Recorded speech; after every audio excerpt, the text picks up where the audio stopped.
Comment planifier ton roman sans tuer ta créativité? Hello ma jolie plume, c'est Vanessa et j'espère que tu vas bien. Aujourd'hui nous allons voir qu'il y a une question qui divise beaucoup les écrivains, même si je trouve que diviser est un grand mot. Faut-il planifier son roman ou écrire au feeling? D'un côté, il y a les planificateurs ou architectes, selon comment on veut les appeler. Ce sont ceux qui ont besoin de structure, de repères et savoir où ils vont.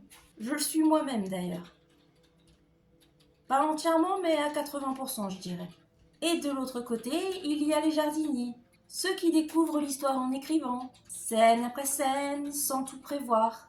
Et très souvent, cette question devient source de blocage. Parce qu'on se dit, si je planifie trop, je vais tuer ma créativité. Et si je ne planifie pas assez, je vais me perdre. Alors aujourd'hui, j'aimerais te montrer comment planifier un roman sans étouffer ta créativité et surtout, comment trouver ton propre équilibre comme moi je l'ai fait. Même si ça a pris pas mal de temps, faut le reconnaître. Partie 1. Pourquoi cette opposition est souvent fausse? On présente souvent la planification et la créativité comme deux ennemis, mais en réalité elles ne s'opposent pas. Elles remplissent deux fonctions différentes. La créativité, c'est l'élan qui t'invite à écrire. Et la planification, c'est le cadre que tu donnes à ton histoire. Et un cadre n'est pas une prison. C'est parfois ce qui permet à la créativité de s'exprimer sans se disperser. Le problème, ce n'est pas la planification, mais la rigidité. Partie 2. Ce que la planification peut vraiment t'apporter. Planifier ne veut pas dire tout figer à l'avance. Ça peut simplement servir à diminuer l'angoisse de la page blanche, ma hantise, te donner un point d'appui quand tu hésites, éviter de t'arrêter après quelques chapitres seulement, te permettre d'aller jusqu'au bout. Pour beaucoup d'auteurs, la planification est un outil de sécurité émotionnelle et c'est totalement légitime. C'est d'ailleurs de cette façon que je le ressens pour moi. Partie 3. Pourquoi la créativité se sent parfois étouffée? Si tu as déjà essayé de planifier ton roman et que tu te sentis bloqué ou vidé, ce n'est pas parce que tu n'es pas fait pour ça. C'est souvent parce que le plan est trop détaillé, il ne laisse aucune place à l'imprévu.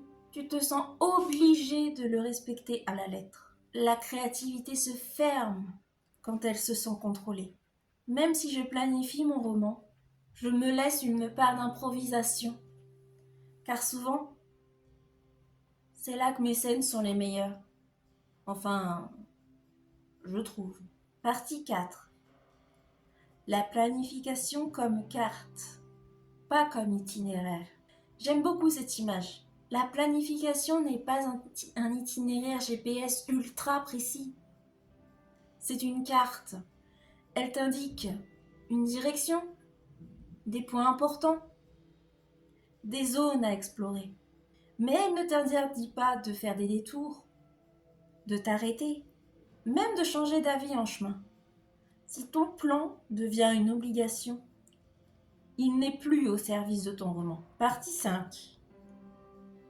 Trouver ton point d'équilibre personnel. Il n'existe pas une bonne méthode universelle. Il existe ta méthode. Pose-toi ces questions simples. Ai-je besoin de savoir où je vais pour écrire sereinement? Ou ai-je besoin de surprises pour rester motivé? À quel moment je bloque le plus? Au début? Au milieu? Ou à la fin? Ton équilibre peut aussi évoluer d'un projet à l'autre. Pour un roman, tu peux être un architecte, et pour un autre, un jardinier. Ou encore même les deux à la fois. Ce n'est pas un problème, tu écris comme tu le sens. Partie 6. Une méthode hybride douce. Planifier sans figer. Voici une approche qui fonctionne pour beaucoup d'auteurs. Planifier l'essentiel et laisser le reste ouvert. Par exemple, connaître le point de départ, connaître une fin possible, pas forcément définitive, Comprendre l'arc émotionnel du personnage, identifier quelques scènes clés. Tout ce qui se passe entre ces points peut rester vivant, mouvant, surprenant même. C'est la méthode que j'utilise le plus souvent et elle me convient très bien. Partie 7. La planification émotionnelle plutôt que factuelle.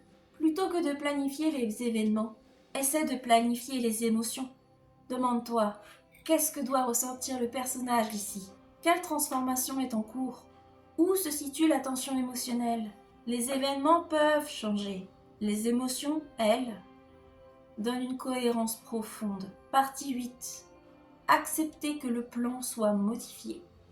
Un plan n'est pas un contrat, c'est une hypothèse de travail. Si ton histoire t'emmène ailleurs, c'est pas un échec. C'est souvent le signe qu'elle vit. Autorise-toi à trahir ton plan, surtout si ton intuition le demande. C'est ce que je fais tout le temps, parce que mon histoire me réserve souvent des surprises auxquelles je n'aurais jamais pensé. Planifier ton roman ne veut pas dire renoncer à ta créativité. Ça peut au contraire te rassurer, te soutenir et t'aider à aller au bout. L'important n'est pas de choisir un camp, mais de créer une méthode qui te respecte. Ton roman n'a pas besoin d'un plan parfait.